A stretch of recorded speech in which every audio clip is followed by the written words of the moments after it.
Hello मेरे प्यारे बच्चों, कैसे हैं आप सब लोग। उम्मीद करता हूं आप सब लोग अच्छे होंगे। मेरा नाम है नवीन जैन और मैं हूं आपका मैथ्स फैकल्टी। आज के इस वीडियो में हम डिस्कस करने वाले हैं क्लास 10th का चैप्टर नंबर 15 प्रोबेबिलिटी, जिसके अंदर हम मेनली डिस्कस करेंगे कि प्रोबेबिलिटी क्या होती है और उसके अंदर कौन कौन से एक्सपेरिमेंट आते हैं। तो चलिए शुरुआत करते हैं इंट्रोडक्शन टू प्रोबेबिलिटी से। सबसे पहला टॉपिक है हमारा रैंडम एक्सपेरिमेंट। रैंडम एक्सपेरिमेंट क्या होता है? रैंडम एक्सपेरिमेंट एक ऐसा एक्सपेरिमेंट होता है जिसके सारे के सारे पॉसिबल आउटकम्स जो है या पॉसिबल रिजल्ट जो हैं वो हमें पहले से पता होते हैं, यानी कि हम उनको पहले से प्रिडिक्ट कर सकते हैं। लेकिन सारे जो पॉसिबिलिटी है उनको तो हम बता सकते हैं, लेकिन उनको एग्जैक्टली हम ये नहीं कह सकते कि यही आउटकम आपका एक्चुअल में आने वाला है। जैसे कि अगर हम बात करें, अगर हम एक डाई को रोल करते हैं तो हमें इसके ऊपर पता है कि 1 से लेके 6 तक कोई भी नंबर आ सकता है, लेकिन हम एक्चुअल में हम ये नहीं कह सकते हैं कि इस पर 1 ही आएगा या 2 ही आएगा। तो ये सारे पॉसिबल आउटकम्स हैं। क्या क्या? 1 आ सकता है, 2 आ सकता है, 3 आ सकता है, 4 आ सकता है, 5 आ सकता है और 6 आ सकता है। तो एक डाई को जब आप रोल करते हो तो उसके पॉसिबल आउटकम्स जब आपको पता होते हैं तो ऐसे एक्सपेरिमेंट को कहा जाता है रैंडम एक्सपेरिमेंट। जैसे यहां पर हमारे पास जो पॉसिबल आउटकम्स हैं या पॉसिबल रिजल्ट्स जो हैं वो 1 से लेके 6 तक हैं। तो पॉसिबल रिजल्ट्स को कहा जाएगा आउटकम, और इसमें से जो एक आउटकम है, कोई भी एक आउटकम जो भी रिजल्ट आ रहा है वो उसका क्या कहलाएगा? एक आउटकम कहलाएगा। यहां पर नंबर ऑफ पॉसिबल आउटकम्स जो हैं, total number of possible outcomes जो हैं वो 6 हैं, और यहां पर हर एक आउटकम जो है वो इक्वली लाइकली है। ऐसा नहीं है कि भाई 3 नंबर्स जो है वो कहे नहीं भाई मैं ज्यादा बार आऊंगा, मैं 3 बार आऊंगा क्योंकि मेरी वैल्यू 3 है तो मैं 3 बार आऊंगा। नहीं, 3 भी एक ही बार आएगा, 6 भी एक ही बार आ सकता है। तो ये सारे के सारे इक्वली लाइकली है। ऐसा किसी के साथ वो नहीं है कि भाई आप कोई एक नंबर ऐसा है जो ज्यादा बार आ रहा है और कोई एक नंबर ऐसा है जो कम बार आ रहा है। तो यहां से ऐसे आउटकम्स जो हैं ये क्या कहलाते हैं? आपके इक्वली लाइकली आउटकम्स कहलाते हैं। हर एक नंबर के आने की उतनी ही पॉसिबिलिटी है जितना बाकी के नंबर्स के पास है। तो इनमें से कोई सा भी एक नंबर आ सकता है तो वो हमारा फेवरेबल आउटकम्स हो जाएगा।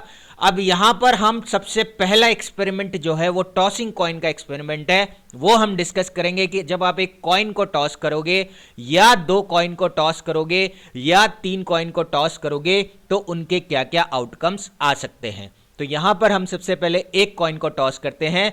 जब हम एक कॉइन को टॉस करते हैं तो उसके 2 आउटकम्स पॉसिबल हैं, या तो आपका हेड आ सकता है या फिर आपका टेल आ सकता है। तो यहां पर जो पॉसिबल आउटकम्स है वो हेड या टेल है। तो total number of possible outcomes जो हो गए वो हमारे पास 2 हो गए।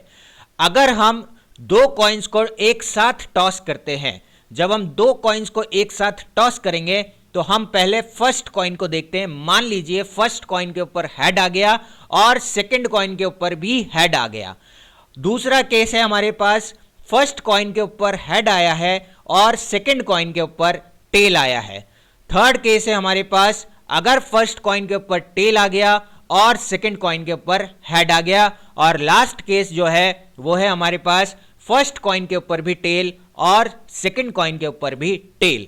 ऐसा नहीं है कि अगर आपने 2 कॉइन्स को टॉस किया तो 2 ही आउटकम आ सकते हैं कि भाई दोनों हेड हो गए दोनों टेल हो गए। नहीं, ऑर्डर भी इंपॉर्टेंट है।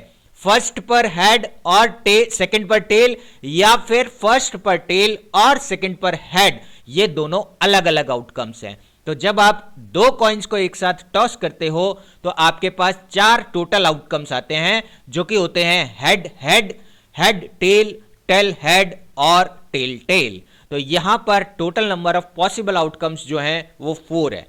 एक चीज का और आपको यहां पर ध्यान रखना है कि जो 2 कॉइन्स को जब आप टॉस कर रहे हो या एक ही कॉइन को अगर आप 2 बार टॉस करते हो तो उसके भी सेम ही आउटकम्स होते हैं।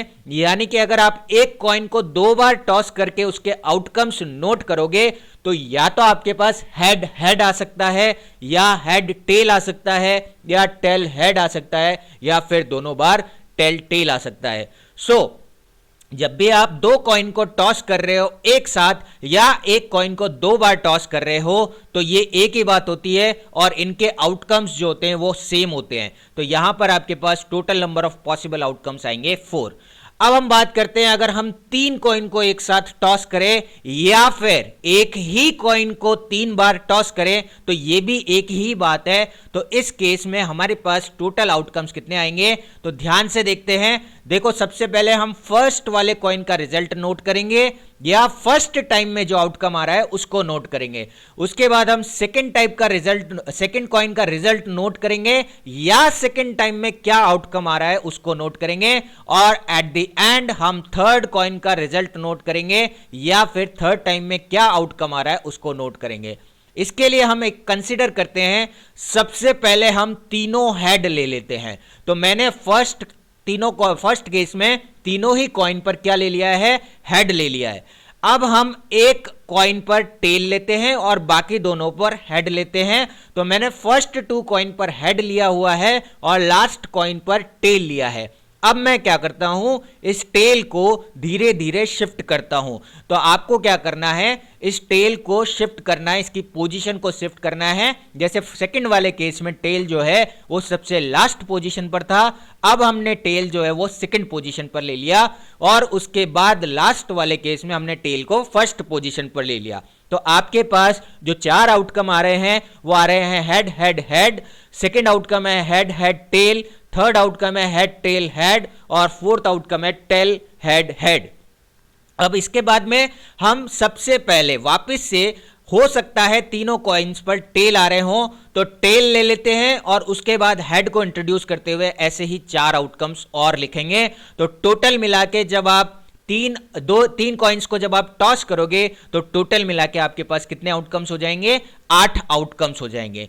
अब रूल क्या है ये पॉसिबल आउटकम्स लिखने का, रूल बनाने के लिए आपको क्या करना है, 2 का आउटकम सबसे पहले नोट कर लेना है। तो जब भी आपने दो कॉइन्स को टॉस किया या एक कॉइन को 2 बार टॉस किया उसके आउटकम्स लिख लो 2 बार। कितनी बार लिखना है, 2 बार लिखना है। और 2 बार लिखने के बाद एक बार आप चारों जगह फर्स्ट वाले 4 में हेड लगा दो और लास्ट वाले 4 में क्या लगा दो, टेल लगा दो। तो ये आपके पास क्या बन जाएंगे, टोटल आउटकम्स बन जाएंगे।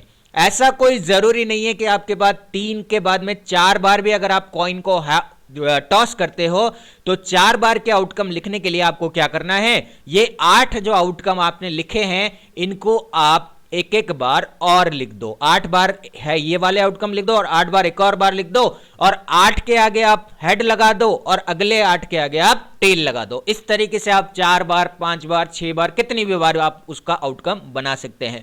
हालांकि बाद में जब इतने आउटकम्स आते हैं तो आपको थोड़ा सा आपको माइंड का यूटिलाइजेशन करना होगा और देखना होगा कि आपको, क्योंकि वहां पर आपको केवल फेवरेबल आउटकम से काम होगा, टोटल आउटकम्स तो हम डायरेक्ट भी निकाल सकते हैं। तो उसके बाद आता है, अब यहां पर अगर हम 3 केस की बात कर रहे हैं, 3 कॉइन को जब टॉस किया है उस केस की बात कर रहे हैं, तो यहां total number of possible outcomes जो हैं वो हमारे पास 8 आए हैं। अब हम सेकेंड एक्सपेरिमेंट जो थ्रोइंग ऑफ डाई का एक्सपेरिमेंट है उसको हम देखते हैं, उसके अंदर कितने पॉसिबल आउटकम्स आ सकते हैं और स्पेशली मेनली इसमें हम जो 2 डाई हैं उनको रोल करेंगे। तो यहां पर जब हम 2 डाई को एक साथ रोल करते हैं तो आपके पास जो आउटकम्स आएंगे, यहां पर मैंने मान लीजिए एक डाई जो है वो ब्लैक कलर का ले लिया और दूसरा डाई जो है वो एक डाई तो मैंने रेड कलर का ले लिया और दूसरा डाई जो है वो मैंने व्हाइट कलर का ले लिया। तो यहां पर देखिए, अगर आप पहले फर्स्ट डाई का आउटकम नोट कर रहे हैं, मान लीजिए दोनों डाइस पर 1 और 1 आ गया। अब अगर हम बात करें सेकेंड डाई, फर्स्ट डाई पर हम 1 फिक्स कर लेते हैं और सेकेंड डाई पर 2 आ गया, तो फर्स्ट पर 1 सेकेंड पर 2, इसी तरीके से फर्स्ट डाई पर 1 सेकेंड डाई पर 3, उसी के बाद फर्स्ट डाई पर 1 सेकेंड डाई पर 4, यानी कि 1 के साथ सेकेंड डाई पर 1 से लेके 6 तक जो आउटकम्स आ गए वो आपके पास टोटल मिला के 6 आउटकम हो गए। 1,1, 1,2, 1,3, 1,4, 1,5 और लास्ट में 1,6। अब सेकंड वाले आउटकम पर, सेकंड केस में हम क्या करेंगे, फर्स्ट वाले डाई पर 2 आ गया मान लेते हैं और सेकंड वाले डाई पर क्या आ गया, 1 से लेके 6 तक सारी वैल्यूज आ गई। तो हमारे पास जो सेकंड आउटकम बनेगा वो 2-1, 2-2, 2-3, 2-4, 2-5 से लेके 2-6। ठीक उसी तरीके से आप थर्ड केस में हम क्या लेंगे, फर्स्ट वाले डाई पर 3 आ गया और सेकंड वाले डाई पर 1 से लेके 6 तक कोई भी वैल्यू आ गई। ठीक उसी तरीके से फर्स्ट वाले डाई पर 4 आ गया और उसके बाद सेकंड वाले पर 1 से लेके 6 तक कोई भी वैल्यू आ गई। उसी तरीके से इस तरीके से आपके पास टोटल मिला के 36 आउटकम्स बनेंगे। फर्स्ट वाले डाई पर 1 से लेके 6 तक कुछ भी आ सकता है और उसी तरीके से सेकंड वाले डाई पर भी 1 से लेके 6 तक कुछ भी आ सकता है। तो टोटल मिला के हमारे पास 36 आउटकम्स बनते हैं। तो ये आउटकम्स क्या क्या हैं, 1-1, 1-2, 1-3, 1-4, 1-5, 1-6, उसके बाद 2-1, 2-2 से लेके 2-6 तक, 3-1, 3-2 से लेके 3-6 तक, 4-1, 4-2 से लेके 4-6 तक, 5-1, 5-2 इस तरीके से लेके 5-6 तक और लास्ट में 6-1, 6-2 से लेके 6-6 तक। तो जब भी आपका क्वेश्चन आएगा 2 डाई को रोल करने का तो आपको टोटल आउटकम्स में ये सारे आउटकम्स लिख देने हैं, तो आपका क्वेश्चन इजीली सॉल्व हो जाएगा। इसके बाद यहां पर अगर हम देखें इस एक्सपेरिमेंट में टोटल जो है वो 36 आउटकम्स हैं। एक रो में भी 6 आउटकम है और टोटल मिला के 6 कॉलम्स और 6 रोज हैं। तो यहां से आपके पास 36 आउटकम आ गए। अब अगर हम कॉइन या डाई को जब हम रोल कर रहे हैं तो हम एक चीज याद रख सकते हैं, वो क्या है, देखो एक कॉइन को जब आप टॉस कर रहे थे तो आपके पास 2 आउटकम आ रहे थे। उसके बाद जब आपने 2 कॉइन को टॉस किया तो 2 मल्टीप्लाइड बाय 2 यानी कि 4 आउटकम्स आए। जब आपने 3 कॉइन को टॉस किया तो इसके बाद आ गए आपके पास 2 मल्टीप्लाइड बाय 2 मल्टीप्लाइड बाय 2 यानी कि 8। तो इस तरीके से अगर आप n कॉइन को टॉस करते हो तो 2 को आपको कितने टाइम्स मल्टीप्लाई करना पड़ेगा, n टाइम्स मल्टीप्लाई करना है। और ध्यान रहे एक कॉइन को आप 2 बार टॉस करो या 2 कॉइन्स को आप 1 बार टॉस करो, बात एक ही होती है। ठीक है, उसी तरीके से एक कॉइन को अगर आप n टाइम्स टॉस कर रहे हैं या n कॉइन्स को एक ही बार टॉस कर रहे हैं तो वो भी बात क्या है, एक ही बात है। उसके बाद यहां पर देख लीजिए अगर आपने 3 कॉइन को टॉस किया है तो एक बार के जो आउटकम्स थे उनको मल्टीप्लाई करना है सेकंड बार वाले आउटकम से और उसके बाद लास्ट में थर्ड बार वाले आउटकम से। टोटल नंबर ऑफ आउटकम से जब आप मल्टीप्लाई कर देंगे तो आपको 3 कॉइन के टोटल आउटकम्स मिल जाएंगे। ठीक इसी तरीके से अगर हम एक डाई को रोल करते हैं तो हमारे पास 6 आउटकम्स होते हैं। अगर हम 2 डाइस को रोल करेंगे तो हमारे पास मल्टीप्लाई हो जाएगा 6 मल्टीप्लाइड बाय 6, जो कि फर्स्ट वाले आउटकम के 6 आउटकम्स फर्स्ट वाले डाई के और सेकंड वाले डाई के भी 6 आउटकम्स, टोटल मिला के हो गया 6 × 6 यानी कि 36। इसके बाद हमारे पास थर्ड केस है प्लेइंग कार्ड्स का। कॉइन हो गया, उसके बाद में डाई हो गया, थर्ड केस है हमारे पास प्लेइंग कार्ड्स का। मेनली जो प्रोबेबिलिटी है वो इन 3 ही टाइप के एक्सपेरिमेंट के ऊपर ज्यादा बेस्ड है। तो थर्ड है हमारे पास प्लेइंग कार्ड का एक्सपेरिमेंट। उसमें हम देख लेते हैं प्लेइंग कार्ड्स में क्या क्या होता है। तो टोटल मिला के आपके पास 52 कार्ड्स होते हैं। ये 4 टाइप्स के आपके कार्ड्स हैं। क्लब हो गया, उसके बाद में स्पैड हो गया, उसके बाद में आपके बाद में हर्ट हो गया और डायमंड हो गया। तो टोटल मिला के 52 कार्ड्स होते हैं जो कि ये आपके प्लेइंग कार्ड्स के अंदर आते हैं। अगर हम बात करें तो यहाँ पर हर एक सूट का 13 कार्ड्स होगा और टोटल मिला के 4 सूट्स होते हैं। कौन कौन से वो सूट्स हैं, एक होता है क्लब, दूसरा होता है स्पैड, उसके बाद होता है हर्ट और लास्ट में होता है डायमंड। क्लब और स्पैड का जो कलर है वो ब्लैक कलर है और हर्ट और डायमंड का जो कलर है वो आपका रेड कलर है। तो यहां पर ब्लैक कलर के 26 कार्ड्स हो जाएंगे, half of the cards are black and half of the cards are red. तो 26 ब्लैक कार्ड्स होंगे और 26 ही आपके पास रेड कार्ड्स होंगे।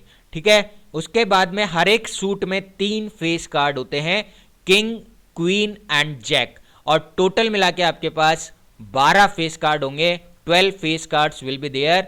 एक हो गया किंग, एक हो गया क्वीन, एक हो गया जैक, और हर एक में एक एक होगा, इसलिए आपके पास 4 मल्टीप्लाइड बाय 3 करोगे तो आपके पास टोटल मिला के 12 फेस कार्ड्स होंगे।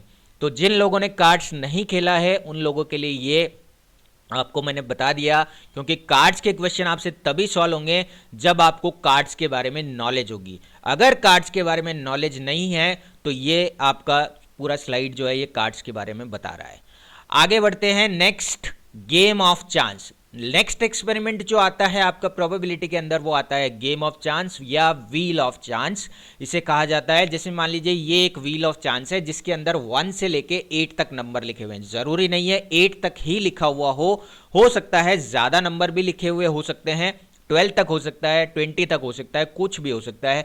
तो यहां से जब आप इसको स्पिन करते हैं तो एक एरो जो है वो किसी एक नंबर पर आकर रुक जाता है। जैसे इस केस में 4 पर आकर रुक गया। मान लीजिए आपको कोई नंबर लगाना है, आपने बोला कि 6 पर रुकेगा, 6 पर रुकेगा, नहीं रुका, ये तो 8 पर जाके रुका, तो आप हार गए। अगर 8 बोलते तो आप क्या हो जाते, जीत जाते। तो ये एक व्हील ऑफ चांस होता है। इसमें टोटल आउटकम्स जो है आपके पास 1 से लेके 8 तक कुछ भी नंबर आ सकता है। ये एरो किसी भी नंबर को पॉइंट कर सकता है, इसीलिए ये है क्या, व्हील ऑफ चांस। तो यहां पर टोटल नंबर ऑफ आउटकम, इस वाले पर्टिकुलर केस में जो है टोटल नंबर ऑफ आउटकम्स जो हैं वो 8 आएंगे। कोई भी पॉसिबल नंबर, आपका कोई भी नंबर 1 से लेके 8 के बीच में एरो जो है वो पॉइंट कर सकता है। तो अगर आपके पास ज़्यादा नंबर है तो नंबर ऑफ आउटकम्स भी इसमें क्या हो जाएंगे, इंक्रीज हो जाएंगे। तो ये आपका नेक्स्ट एक्सपेरिमेंट है। अब हम डिस्कस करते हैं इवेंट क्या होता है। इवेंट क्या होता है, event is a set of favourable outcomes. Favourable outcomes का मतलब ये हो गया कि हमें क्या चाहिए, हमारे मन में क्या है। जैसे हमने डाई को रोल किया और हम गेम खेल रहे हैं और हमारे को जीतने के लिए केवल 4 मार्क्स चाहिए, 4 नंबर चाहिए। तो डाई पे हम सोचेंगे कि यार 4 आ जाए, 4 आ जाए, 4 आ जाए। तो वो जो 4 आने वाला जो नंबर है वो हमारा क्या कहलाता है, फेवरेबल आउटकम्स कहलाता है। इसको मैं एक एग्जाम्पल से और समझाता हूं। क्रिकेट आप सब लोग देखते ही होंगे। तो फेवरेबल आउटकम क्या होता है, जो हमारी इच्छा होती है वो हमें क्या चाहिए होता है, लाना होता है, तो उसे कहा जाता है क्या, फेवरेबल आउटकम्स। तो यहां पर फेवरेबल आउटकम में हम एक सिचुएशन कंसिडर करते हैं जिसमें इंडिया और ऑस्ट्रेलिया का मैच हो रहा है और एक बॉल पर 5 रन की रिक्वायरमेंट है इंडिया को जीतने के लिए। तो यहां पर कुछ स्कोर बोर्ड कुछ इस तरीके से है कि लास्ट बॉल है मैच का और इंडिया को जीतने के लिए 5 रन चाहिए। तो हमारे मन में क्या चल रहा होगा, यार इंडिया कैसे जीतेगी, कि इंडिया में जो बैट्समैन होगा वो क्या लगा दे, एक 6 लगा दे, तो आपकी इंडिया क्या हो जाएगी, जीत जाएगी। तो इंडिया के हमारे को क्या इच्छा है, हमारे को इच्छा ये है कि इंडिया क्या हो जानी चाहिए, जीत जानी चाहिए। और मान लीजिए थोड़ी सी कहीं मन में एक आशंका है कि यार जीते नहीं, कम से कम यार एक कुछ नहीं हो जाए, एक चौका लग जाए, हारे नहीं, अपन ड्रॉ हो जाए मैच। तो यहां से या तो इंडिया एक 6 मार के जीत जाए या फिर क्या हो जाए, एक चौका मार पड़ जाए। India should hit a 4 and draw the match. तो हमारे पास जीतने का एक आउटकम हो गया, एक ड्रॉ का आउटकम हो गया। और ऐसा भी पॉसिबल है कि इंडिया हार भी सकती है, कि अगर उनसे 1 रन 2 रन या 3 रन बने तो फिर क्या हो सकता है, हार भी सकती है। तो यहां पर आपके पास 3 पॉसिबल आउटकम्स हैं। पहला आउटकम हो गया इंडिया जीत जाए अगर वो 6 मार देता है तो। दूसरा आउटकम है कि अगर वो उससे 0 रन बनता है या एक भी नहीं बनता है, 0 1 2 3 कोई भी एक रन बन जाता है इनमें से, तो वो लूज कर सकता है मैच को। और लास्ट में अगर वो चौका मार देते हैं इंडिया के बैट्समैन तो मैच क्या हो सकता है, ड्रॉ भी हो सकता है। तो यहां पर आपके पास 3 पॉसिबल आउटकम हो गए, विन, लूज और ड्रॉ। और हमें यहां पर क्या चाहिए, मान लीजिए हम एक इवेंट लेते हैं। इवेंट का ध्यान रखना, हमेशा इवेंट को कैपिटल लेटर में लिखा जाएगा। ये जब आप 11th क्लास में मैथ्स लेंगे तो वहां पर आपको बहुत अच्छे से बताया जाएगा कि सेट इवेंट के जो आउटकम्स होते हैं उनको एक कैपिटल लेटर से रिप्रेजेंट करेंगे, इवेंट को कैपिटल लेटर से रिप्रेजेंट करेंगे और उनके आउटकम को कर्ली ब्रेसेस के अंदर लिखेंगे। तो यहां पर हमने मान लीजिए एक इवेंट लिया जिसमें इंडिया जीत जाती है, और इंडिया जीत जाती है तो उसके अंदर केवल एक ही आउटकम आ सकता है जो कि फेवरेबल आउटकम है, वो केवल विन का है। और मान लीजिए हमने कहा भी एक इवेंट है कि इंडिया मैच नहीं जीतती है। ध्यान रखना, वर्ड्स पे बहुत ध्यान रखना है, क्योंकि प्रोबेबिलिटी में हम क्या है, हम जो सोचते हैं वैसा होता नहीं है। तो यहां पर आपको क्या कहा गया है, इंडिया मैच जीतती नहीं है, मतलब हारती, इंडिया मैच जीतती नहीं है या हारती नहीं है, कोई भी एक चीज आप बोल सकते हैं। तो यहां पर हारती नहीं है कि उसके 2 पॉसिबल आउटकम्स हैं। क्या क्या हैं, या तो वो मैच जीत जाए या फिर क्या हो जाए, मैच ड्रॉ हो जाए। तो आपके पास 2 आउटकम्स आएंगे, if India will not lose the match. तो जब लूज नहीं करेगा तो जो इवेंट बी है अगर हम उसको ले लेते हैं तो बी इवेंट के अंदर 2 आउटकम्स आएंगे, फेवरेबल आउटकम्स, जो कि होगा विन और ड्रॉ का आउटकम। आगे बात समझ में। अब हम बात करते हैं, अगर हमें इसकी प्रोबेबिलिटी निकालनी है किसी भी इवेंट ई की, तो उसके लिए हमें क्या करना है, ये आपको जिंदगी भर ध्यान रखना है। इसी फॉर्मूले से मैक्सिमम क्वेश्चन सॉल्व होते हैं प्रोबेबिलिटी के, कि number of outcomes favourable to the event E divided by total number of outcomes, या जितने भी पॉसिबल आउटकम्स हैं उनको, उनसे आप उसको क्या कर दो, डिवाइड कर दो। तो प्रोबेबिलिटी ऑफ ई, पी जो है वो किससे स्टैंड कर रहा है, पी का मतलब होता है प्रोबेबिलिटी, प्रोबेबिलिटी का पहला वर्ड जो है वो पी है, तो हमने यहां पी लिख लिया। ब्रैकेट जो है वो ऑफ को रिप्रेजेंट कर रहा है, तो प्रोबेबिलिटी ऑफ, और ई जो है वो इवेंट को रिप्रेजेंट कर रहा है, तो प्रोबेबिलिटी ऑफ इवेंट ई, यहां पर इसका मतलब लेफ्ट साइड में जो है पीई का मतलब हो गया प्रोबेबिलिटी ऑफ इवेंट ई। उसके बाद यहां पर टोटल नंबर ऑफ आउटकम्स जो है वो हम डिनोमिनेटर में लिखेंगे, और उस इवेंट से जो फेवरेबल आउटकम्स, जो उसके लिए फेवरेबल आउटकम्स हैं, उनके उतने नंबर्स हम न्यूमरेटर में लिखेंगे, और न्यूमरेटर अपॉन डिनोमिनेटर जो आंसर आएगा वो हमारा प्रोबेबिलिटी का आंसर हो जाएगा। आगे बढ़ते हैं, टाइप्स ऑफ इवेंट्स देखते हैं। सबसे पहला इवेंट हमने लिया है रोलिंग ऑफ अ डाई का। आपको पता है जब आप एक डाई को रोल करते हो तो यहां पर आपके पास टोटल मिला के 6 आउटकम्स आएंगे, 1 से लेके 6 तक। अब हमने ई एक इवेंट ले लिया, मान लीजिए कि ई एक इवेंट है जो कि रिप्रेजेंट कर रहा है कि नंबर जो है वो 7 से लेस देन होना चाहिए। जो भी नंबर डाई के ऊपर अपीयर हो रहा है वो 7 से कम होना चाहिए। 7 से कम होने का मतलब हो गया कि नंबर जो है वो 1 से लेके 6 तक कुछ भी आए चलेगा। देखो 0 नहीं आ सकता है, ऑब्वियसली 0 जो है वो डाई पर होता नहीं है ना, तो 0 को आप नहीं कंसिडर करोगे, कंसिडर करोगे 1 से लेके 6 तक।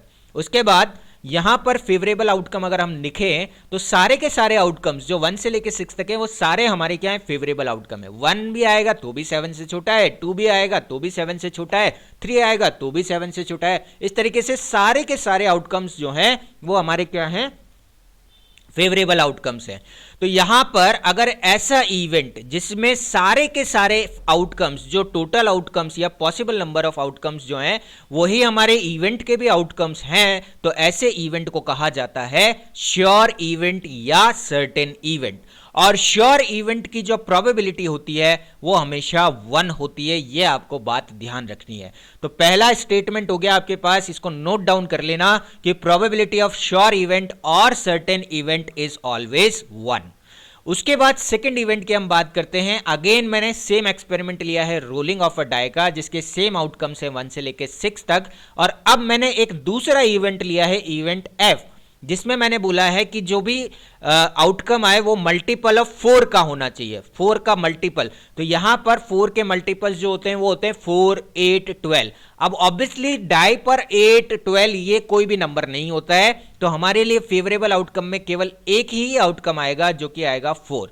4 के अलावा ऐसा कोई नंबर नहीं है जो 4 का इवेंट हो, 4 का मल्टीपल हो। तो यहां पर ऐसे आउटकम जिनमें केवल एक ही आउटकम आ रहा है, ऐसे इवेंट जिनमें केवल एक ही आउटकम आ रहा है, so only 1 outcome is present in an event, तो ऐसे इवेंट को क्या कहा जाता है, एलिमेंट्री इवेंट्स कहा जाता है। ऐसे इवेंट्स क्या कहलाते हैं, आपके एलिमेंट्री इवेंट्स कहलाते हैं। तो यहां से प्रोबेबिलिटी ऑफ एफ जो है वो हो जाएगा हमारे पास 1/6।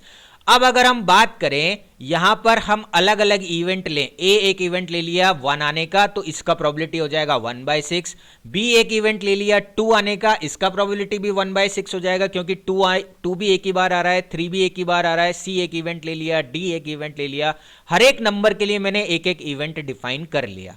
तो यहां से अगर मैं सारे इवेंट्स की प्रोबेबिलिटी, एक एक इवेंट की प्रोबेबिलिटी को जब मैं ऐड करूंगा तो मेरे पास क्या आएगा, 6/6 यानी कि 1। तो यहां पर एक इंपॉर्टेंट पॉइंट क्या बना है आपका, जो सेकंड पॉइंट आपको नोट डाउन करना है वो क्या है कि sum of probabilities of all the elementary events of an experiment is equal to 1। जितनी भी आपके पास एलिमेंट्री इवेंट्स आ रही हैं उन सब की प्रोबेबिलिटीज का जो सम होगा वो क्या होगा, 1 होगा। ये आपको ध्यान रखना है।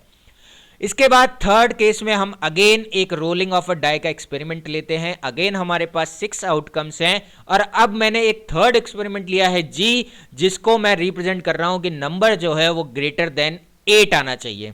अब ऑब्वियसली आप कहोगे कि सर डाई के ऊपर तो 1 से लेके 6 तक ही नंबर होता है। तो हाँ भाई बच्चों, डाई के ऊपर तो अगर 1 से लेके 6 तक ही नंबर होता है, तो 8 से ग्रेटर देन नंबर का मतलब हो गया 9, 10, 11। ये तो पॉसिबल ही नहीं है। और जब जो चीज पॉसिबल नहीं है उसका कोई फेवरेबल आउटकम है ही नहीं, यानी कि कुछ भी आउटकम नहीं आ रहा है, खाली है वो इवेंट, तो ऐसे इवेंट को क्या कहते हैं, इम्पॉसिबल इवेंट कहते हैं। और यहां से आपके पास न्यूमरेटर में फेवरेबल आउटकम में आ जाएगा 0, तो 0 को आप किसी से भी डिवाइड करो आंसर हमेशा 0 आता है। तो इंपॉर्टेंट पॉइंट क्या हो गया, थर्ड जो पॉइंट हो गया वो ये हो गया कि प्रोबेबिलिटी ऑफ इम्पॉसिबल इवेंट क्या हो गया, 0 हो गया। तो जैसे आपके पास फर्स्ट केस में श्योर इवेंट बना था, वैसे ही ऐसे इवेंट जो पॉसिबल नहीं है, जिसके अंदर एक भी आउटकम नहीं आ रहा है, ऐसे इवेंट को क्या कहा जाता है, इम्पॉसिबल इवेंट कहा जाता है। और इम्पॉसिबल इवेंट का आउटकम क्या होता है, 0 होता है। आगे बढ़ते हैं, नेक्स्ट एक और इवेंट कंसीडर करते हैं। यहां पर हमने x एक इवेंट कंसीडर किया है ऑड नंबर का, तो यहां से ऑड नंबर के लिए जो फेवरेबल आउटकम आ जाएंगे वो आ जाएंगे हमारे पास 1, 3 और 5, क्योंकि 1, 3 और 5 जो है वो आपके ऑड नंबर्स हैं।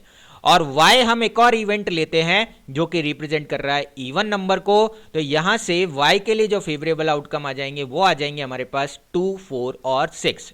इवन नंबर जो है वो 2, 4, 6 है, ऑड नंबर जो है वो 1, 3, 5 है। तो x के फेवरेबल आउटकम 1, 3, 5 हो गए, y के फेवरेबल आउटकम 2, 4, 6 हो गए। अब यहां पर देखो x और y के आउटकम सेम नहीं है, लेकिन दोनों अगर मिल जाएं तो वो टोटल आउटकम बना देते हैं। तो ऐसे आउटकम देखो, outcome of x and y are not same and together their outcome gives all the possible outcomes of the experiment.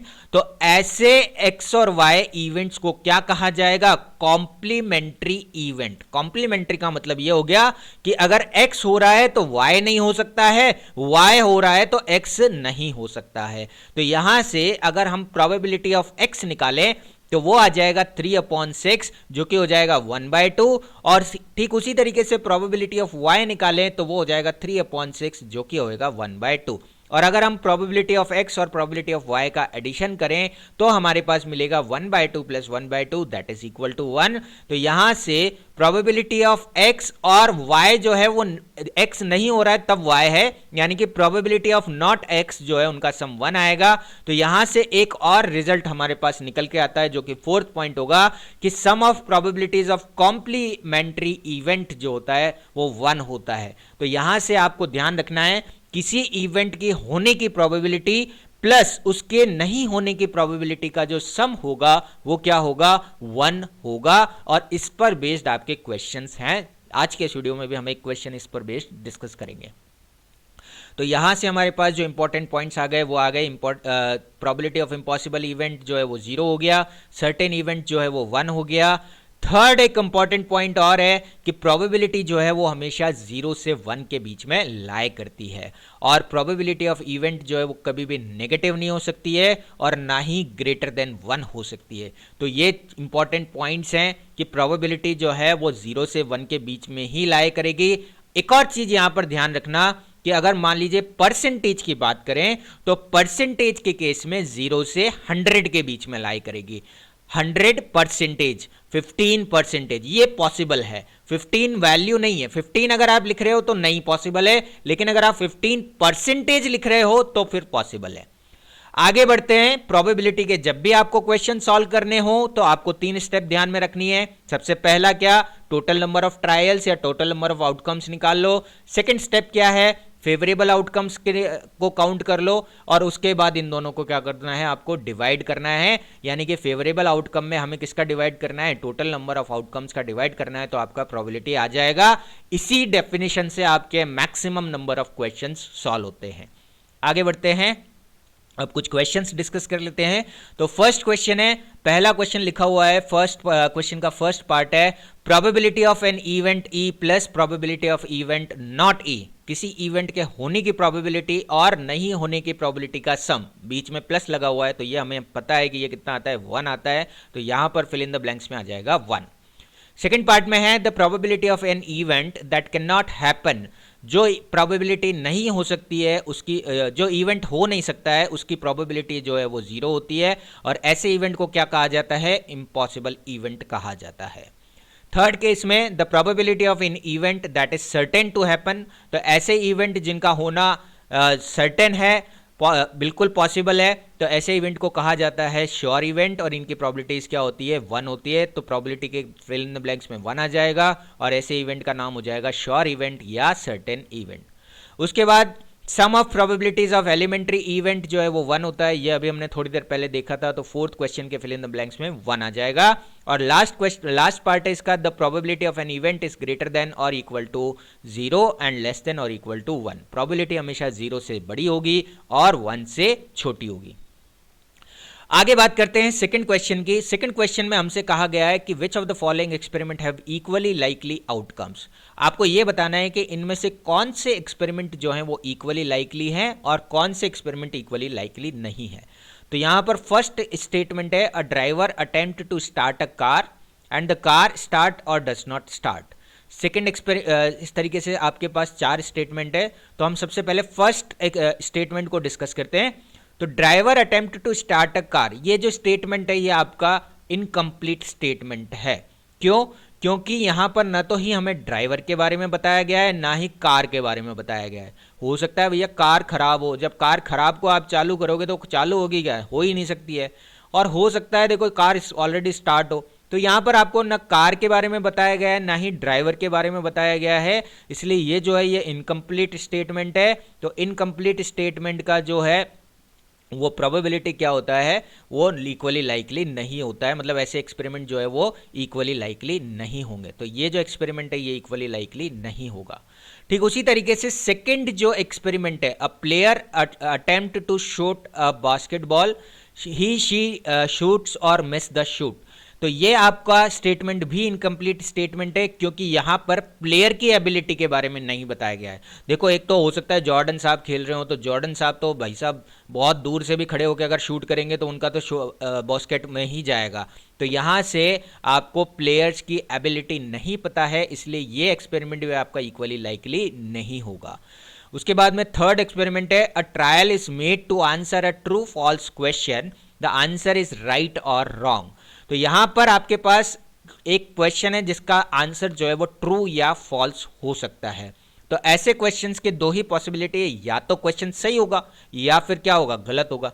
तो सही होगा या गलत होगा, इसका मतलब इसके 2 ही पॉसिबल आउटकम्स हैं। तो ऐसे जो एक्सपेरिमेंट है ये क्या कहलाते हैं, आपके इक्वली लाइकली आउटकम्स हैं। तो थर्ड वाला आउटकम आपका इक्वली लाइकली हो गया। और लास्ट वाला जो एक्सपेरिमेंट है वो है, अ बेबी इज बोर्न। तो बेबी जो है वो या तो बॉय हो सकता है या गर्ल हो सकता है। तो यानी कि आपका ये वाला एक्सपेरिमेंट भी कैसा होगा, इक्वली लाइकली आउटकम होगा। तो यहां से आपके पास थर्ड और फोर्थ जो एक्सपेरिमेंट है वो आपके इक्वली लाइकली है, फर्स्ट और सेकंड एक्सपेरिमेंट इक्वली लाइकली नहीं होंगे।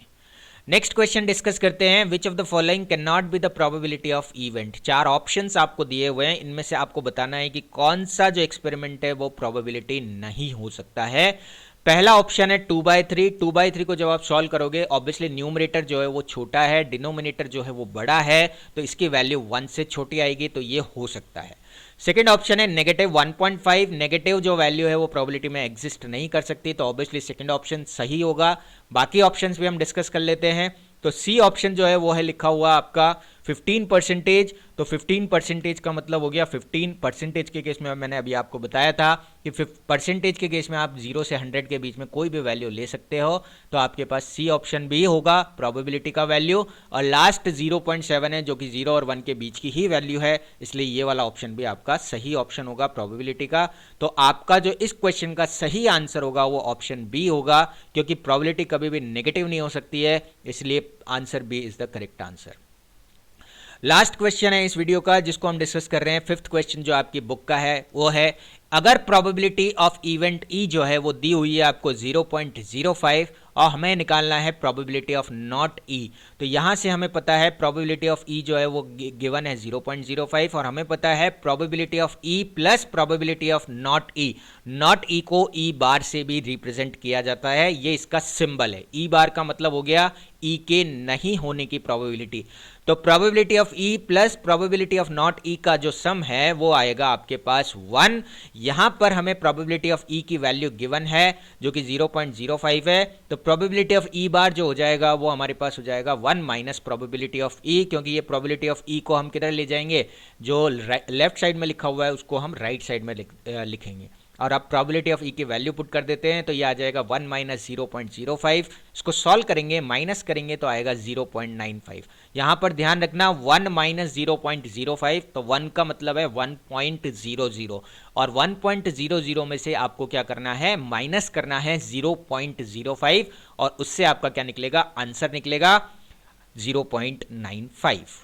आई होप आपको ये क्वेश्चंस समझ में आए होंगे और प्रोबेबिलिटी का बिगिनिंग वाला जो कॉन्सेप्ट है वो समझ में आ गया होगा। Thank you so much for watching the video. Have a great day.